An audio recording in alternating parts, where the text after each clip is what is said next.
नमस्कार दोस्तों।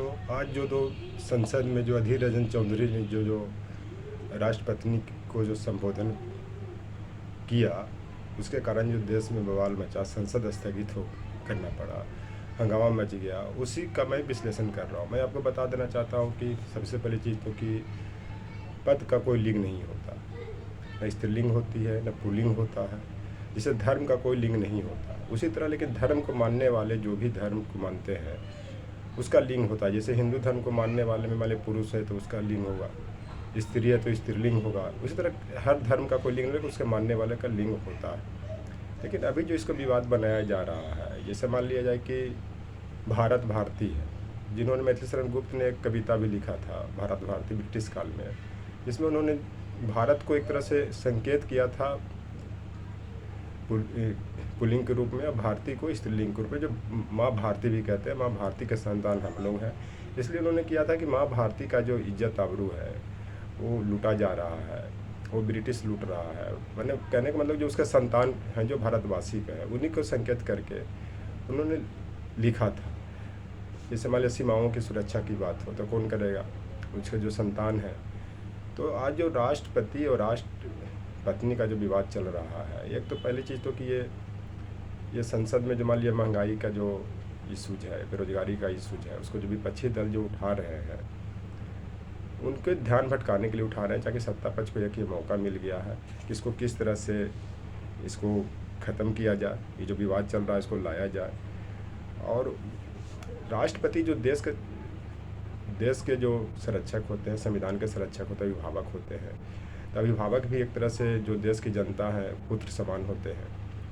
तो मान लीजिए राष्ट्रपति अगर पिता के रूप में द्योतित होते हैं तो उनकी कोई पत्नी होंगी, पत्नी हो, उस कारण उसे देश की प्रथम नागरिक भी कहा जाता है। चलते राष्ट्रपत्नी का अगर मान लीजिए संबोधन भी किया जाता है, इसको गलत सेंस में नहीं लेना चाहिए, क्योंकि एक तरह से ये भारत की प्रतिनिधित्व कर रहे हैं, भारत माँ के प्रतिनिधित्व कर रहे हैं। और जब भी राष्ट्रपति आह्वान करते अगर देश पर संकट आ गया है तो उसके लिए आपातकालीन लगाया जाता है, राष्ट्रपति शासन लगाया जाता है राज्य में। उसके लिए सब लोग जो सेनाएँ हैं या फिर जो भी देश की जनता है, जब सेना से नहीं संभलता है तो देश की जनता वहाँ पे आते हैं, उसमें लड़ते हैं।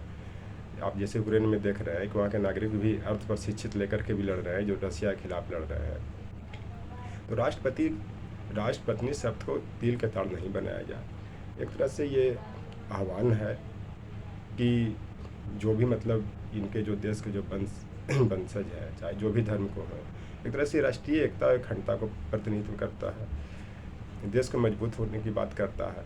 इसको तिल के ताड़ नहीं बनाया जाए। उसका कारण है कि जब राष्ट्र का कोई ये नहीं है, कोई लिंग नहीं है, तो राष्ट्रपति होता है, तो राष्ट्रपत्नी क्यों नहीं हो सकता।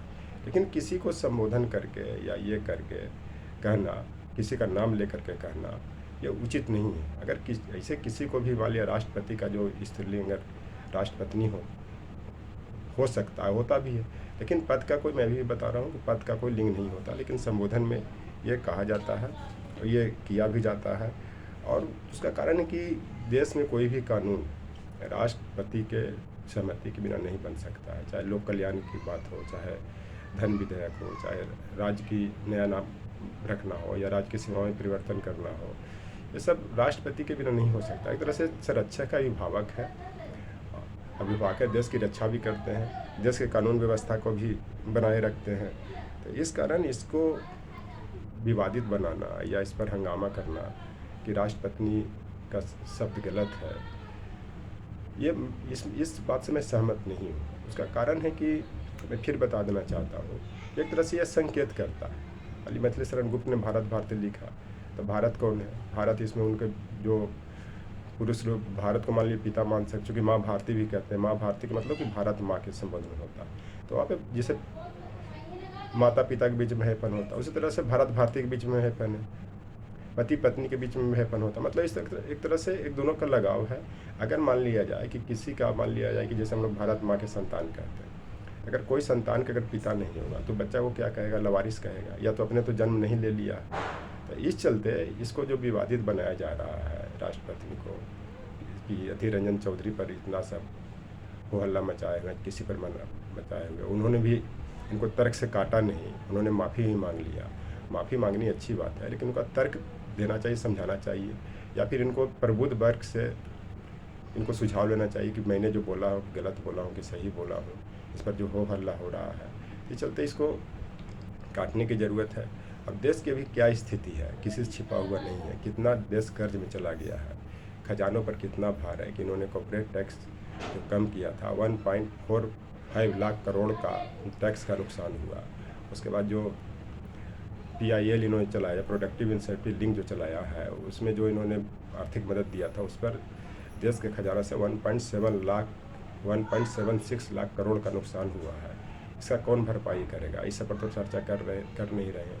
इस सब पर चर्चा करने की ज़रूरत है। देश को कैसे मजबूत करना है, इस चलते राष्ट्र पत्नी का शब्द मेरे समझ से गलत नहीं है। राष्ट्र का कोई लिंग नहीं होता, लेकिन जो राष्ट्र का प्रतिनिधित्व करेगा या जो गार्जियन होगा, अगर उसका पुरुष लिंग होगा तो उसका स्त्रीलिंग लिंग भी होगा, इसमें कुछ नहीं है। और देश की क्या स्थिति बना हुआ है, इसमें भारत भारती में ही मैथिली शरण गुप्त ने लिखा था, हम कौन थे, क्या हो गए और क्या होंगे, अभी आओ विचार आज मिलकर ये समस्याएं सभी। आज जो इस पर मन भटकाने की ज़रूरत नहीं, राष्ट्रपति को लेकर के, राष्ट्रपति को लेकर के। अभी जो देश में समस्याएं हैं, किस तरह से देश को बेरोजगारी ख़त्म किया जाए, किस तरह से लोगों में सांप्रदायिक सौहार्द स्थापित किया जाए, किस धर्म को नुकसान नहीं हो, कैसे किस प्रकार से राष्ट्रीय एकता अखंडता को मजबूत किया जाए, किस प्रकार से संविधान की रक्षा किया जाए, किस प्रकार धर्मनिरपेक्ष भारत को बनाए रखा जाए, इस पर करने की चर्चा करने की ज़रूरत है।